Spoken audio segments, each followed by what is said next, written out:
Nós estamos estudando o livro de Atos dos Apóstolos. Nós, todos os domingos pela manhã, estudamos um livro da Bíblia. Nós começamos ele e terminamos ele. Nossas mensagens não são aleatórias, nossas mensagens buscam realmente que possamos compreender da vontade, da sabedoria que emana desse livro sagrado, desse livro precioso para toda a história da humanidade. A Bíblia não é um livro qualquer.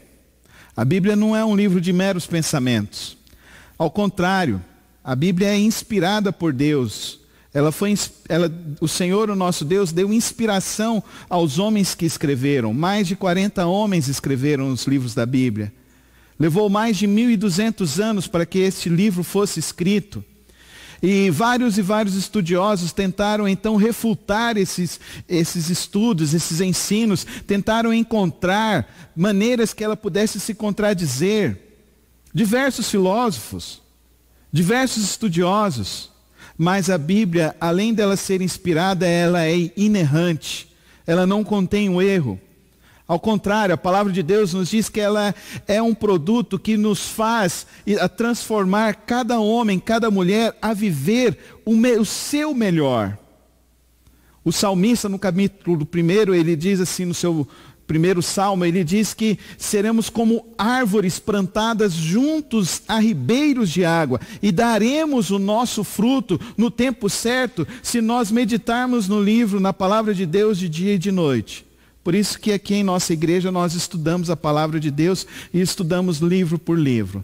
Então nós vamos ler nesta manhã Atos capítulo 9, do verso 20 até o verso 31, é a perícope que vamos estudar nesta manhã. Saulo passou vários dias com os discípulos em Damasco. Logo começou a pregar nas sinagogas de Jesus, que Jesus é o Filho de Deus. Todos os que o ouviam ficavam perplexos e perguntavam: não é ele o homem que procurava destruir em Jerusalém aqueles que invocavam este nome? E não veio para cá justamente para levá-los presos aos chefes dos sacerdotes? Todavia, Saulo se fortalecia cada vez mais e confundia os judeus que viviam em Damasco, demonstrando que Jesus é o Cristo. Decorrido muitos dias, os judeus decidiram, de comum acordo, matá-lo. Mas Saulo foi sabendo do plano deles. Dia e noite eles vigiavam as portas da cidade, a fim de conseguir matá-lo. Mas os seus discípulos o levaram de noite e o fizeram descer no cesto através de uma abertura na muralha. Quando chegou a Jerusalém, tentou reunir-se aos discípulos, mas todos estavam com medo dele, não acreditando que fosse realmente um discípulo. Então Barnabé o levou aos apóstolos e lhes contou como no caminho Saulo vira o Senhor que lhe falara e como em Damasco ele havia pregado corajosamente em nome de Jesus. Assim Saulo ficou com eles e andava com liberdade em Jerusalém, pregando corajosamente em nome do Senhor. Falava e discutia com os judeus de fala grega, mas estes tentavam matá-lo. Sabendo disso, os irmãos o levaram para Cesareia e o enviaram para Tarso. A igreja passava por um período de paz em toda a Judeia, Galileia e Samaria. E ela se edificava e encorajada pelo Espírito Santo, crescia em número, vivendo no temor do Senhor. Santo Deus, nesta hora, ó Pai, rogamos, eu te rogo, ó Pai, que o Teu Espírito Santo nos dê santa iluminação nesta manhã, para conhecermos da Tua palavra, conhecermos da Tua vontade e para aprendermos da Tua palavra e da Tua vontade.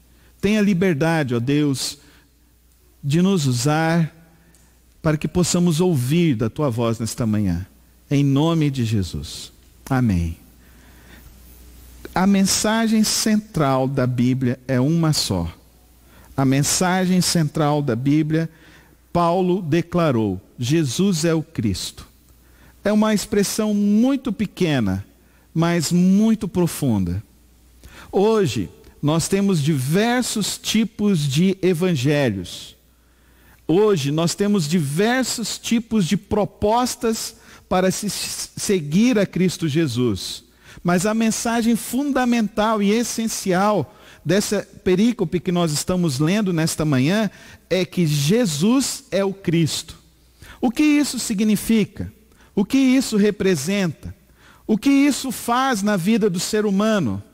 Algumas coisas são muito importantes para que a gente possa entender. O primeiro, o contexto. Este Saulo é o Paulo. Este Saulo, ele é perseguidor da igreja.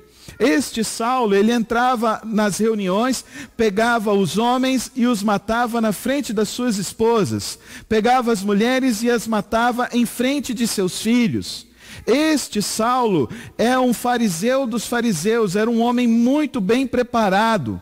Mas além de ser um fariseu dos fariseus, ele também era um homem do Império Romano. Ele era um homem como se fosse um fiscal do Império Romano. E ele tinha a voz do Império Romano. Este Saulo, ele saiu a perseguir a igreja. Este Saulo saiu a matar e assassinar homens e mulheres. Este Saulo, no caminho de Damasco, tem um encontro com Jesus Cristo. Ele fica cego. E Deus usa então um servo dele, Ananias, para ir orar por Saulo. E Saulo então, ele volta, então ele percebe, a minha vida não pode ser mais a mesma. Por que a vida de Saulo não poderia ser mais a mesma? Porque ele conheceu que Jesus é o Cristo. O que representou isso para Paulo? Representou que Paulo abriu mão. Paulo abriu mão de todas as suas posições. Paulo abriu mão de tudo que ele tinha de possibilidades naquele mundo, naquele período, para seguir a Jesus Cristo. O relato aqui nos diz que esse Saulo, quando ele entrava, ele tinha também várias pessoas que o seguiam, que também faziam a sua guarda. As pessoas então, ao perceber isso, nós estamos falando de uma mudança radical de um homem preparado, de um homem maduro. Nós não estamos falando de um menino. Provavelmente Saulo aqui ele já tem por volta dos seus 40 anos de idade. Provavelmente esse Saulo aqui ele já tem uma experiência, uma bagagem de vida muito profunda. O que faz esse homem mudar de vida? O que faz esse homem mudar de vida é conhecer que Jesus é o Cristo. E é isso que tem faltado hoje em dia a ser anunciado em muitos púlpitos, em muitas igrejas. Dizer que Jesus é o Cristo. É isso que tem faltado em muitas famílias. Dizer e afirmar que Jesus é o Cristo. Esta mensagem entrou no mais profundo do ser de Saulo e fez com que este Saulo mudasse de vida, se transformasse. Agora de perseguidor, ele se tornou perseguido. Agora de um homem que ele tinha uma voz e todos obedeciam, agora ele precisa ouvir a voz de outras pessoas e obedecer. E principalmente ele precisou ouvir a voz de Deus e começar a obedecer a voz de Deus. É isso que o Evangelho nos faz. Nos faz ouvir a voz de Deus e nos faz obedecer a voz de Deus. E isso é difícil. É difícil para mim, e eu tenho certeza que é difícil para cada um de nós. Esse mesmo Saulo, ele vai falar depois lá em Romanos, que o bem que eu quero fazer, esse eu não faço, mas o mal eu pratico todos os dias. Que seguir a vontade de Deus, que ele mesmo nos fala lá em Romanos capítulo 12, é seguir e compreender a vontade boa, agradável vontade de Deus, mas que é difícil viver dentro dessa vontade. Mas esse Saulo, ele foi tocado por essa mensagem. Jesus é o Cristo. Você conhece Jesus, o Cristo? Você sabe o que representa isso? O que representa Jesus para a sua vida?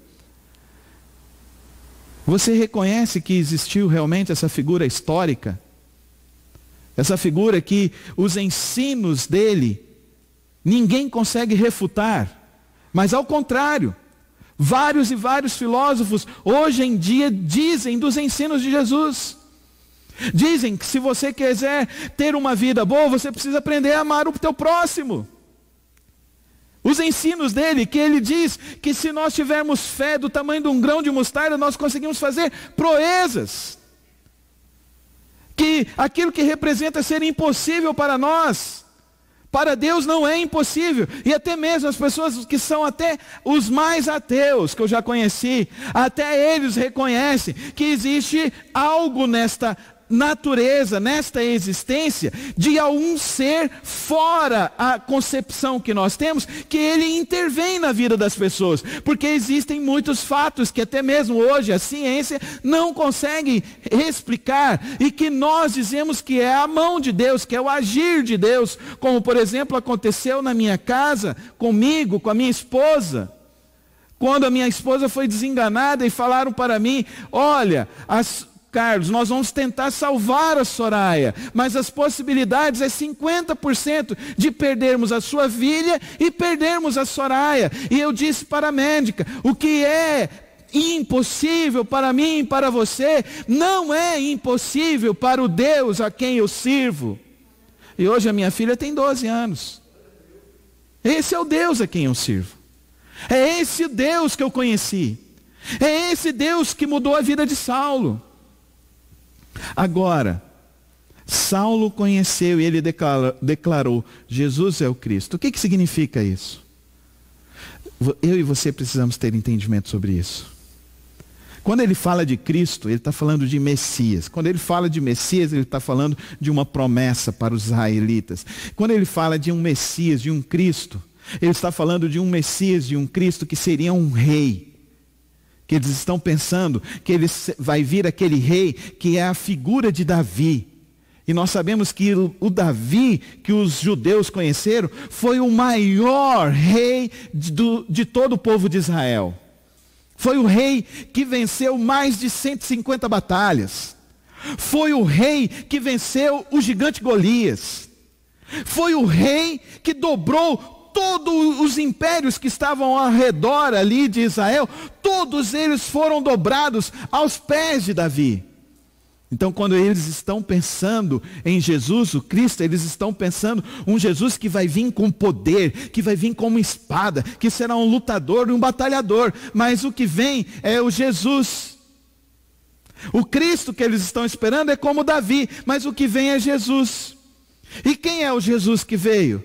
O Jesus que veio nasceu de Belém, a cidade do pão, que para eles era uma cidade que não poderia vir nada.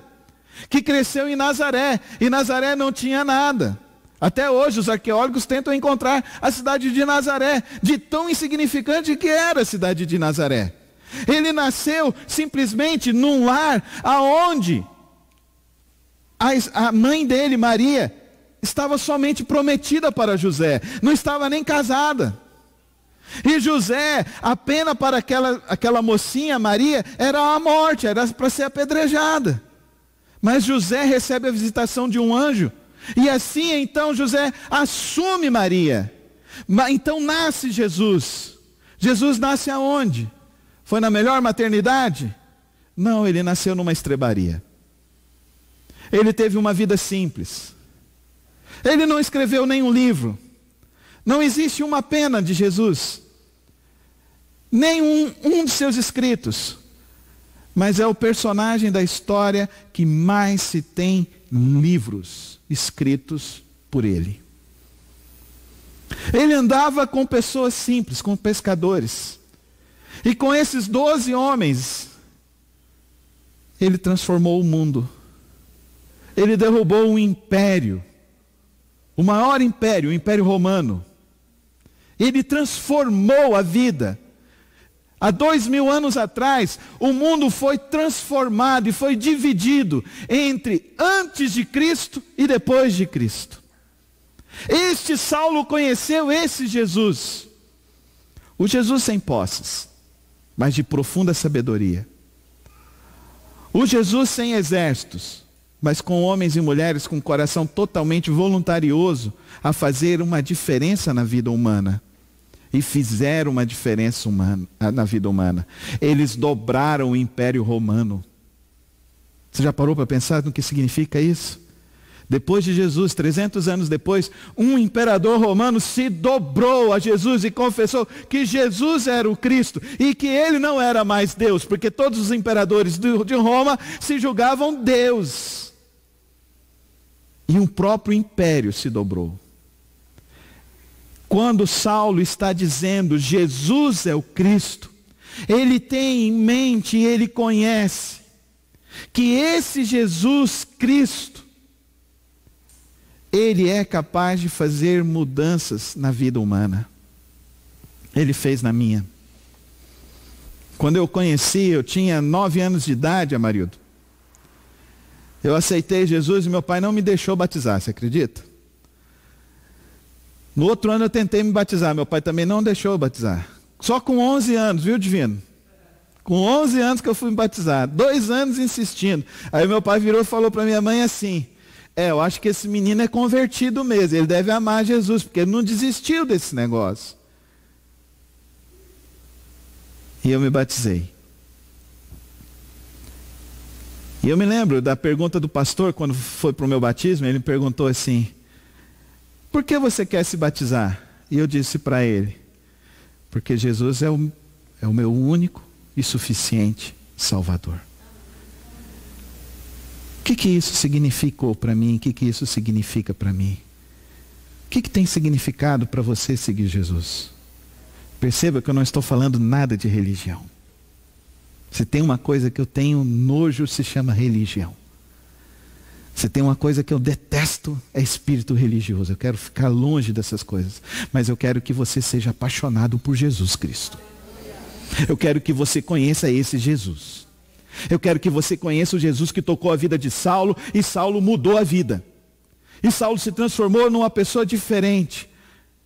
E nós vimos semana passada que o profeta que foi orar por ele fez a seguinte proposta para Saulo. Virou assim: olha, Saulo, eu vim aqui, eu vou orar por você, para você receber Jesus, só que é o seguinte: você vai ser perseguido, você vai ser humilhado. Você aceitaria uma proposta dessa? Será que é a proposta que a gente ouve no nas pregações que a gente ouve hoje em dia, queridos irmãos? Será que é isso que a gente ouve nos púlpitos? Você vai aceitar Jesus e você vai ser perseguido e você vai passar dificuldades. Ananias foi lá e falou isso para Saulo, e Saulo virou e falou assim: eu quero. Mas mais do que isso eu quero. Ele começou a pregar.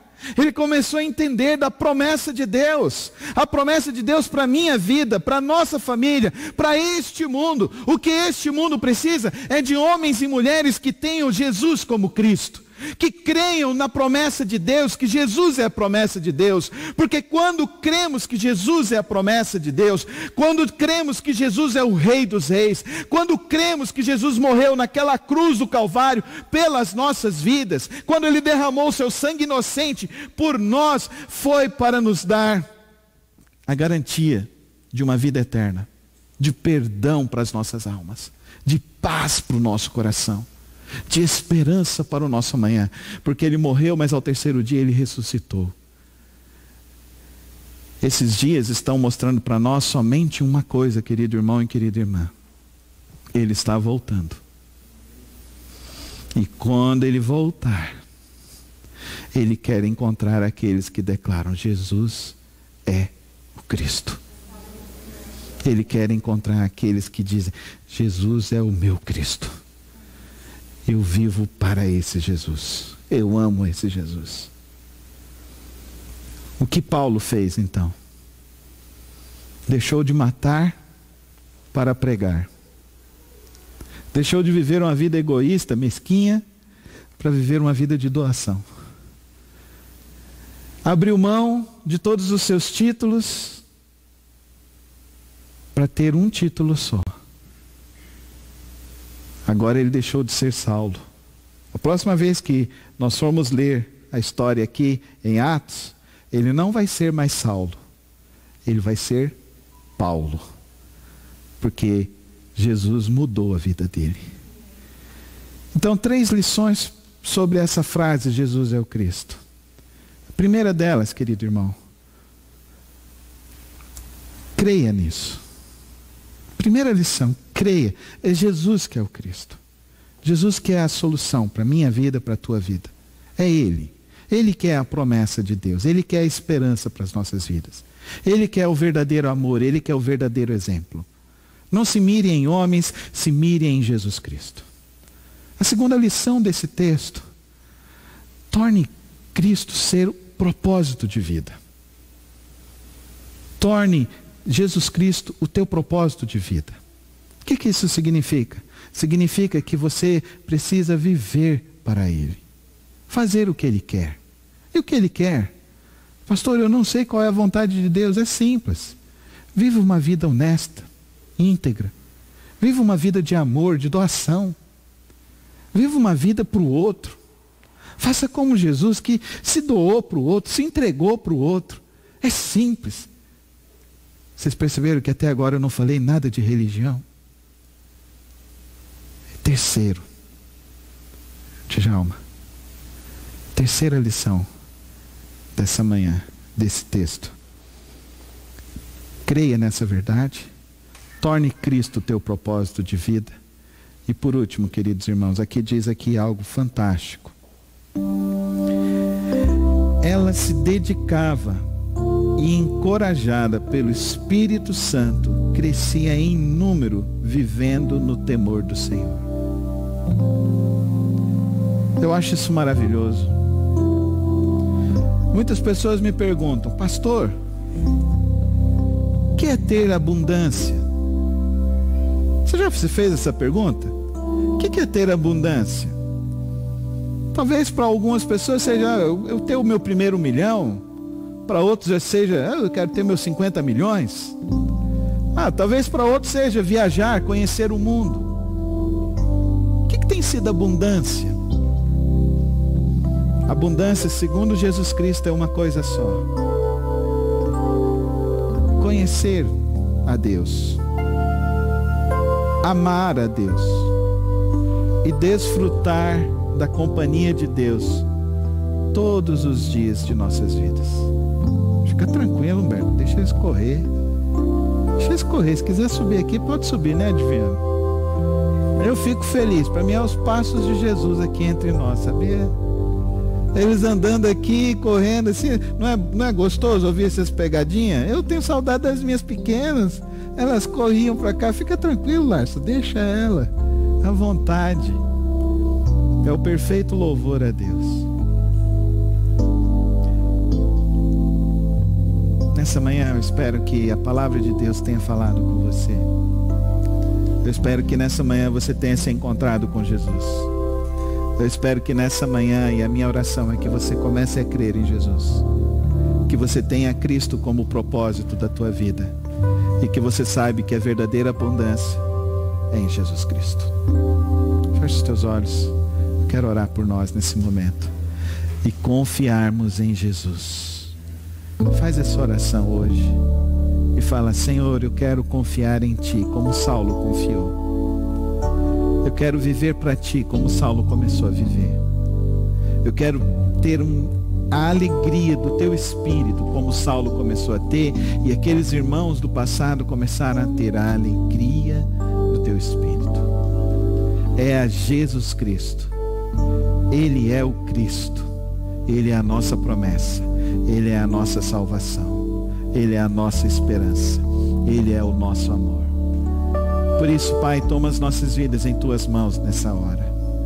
E age sobre nós com a Tua graça, com a Tua bondade.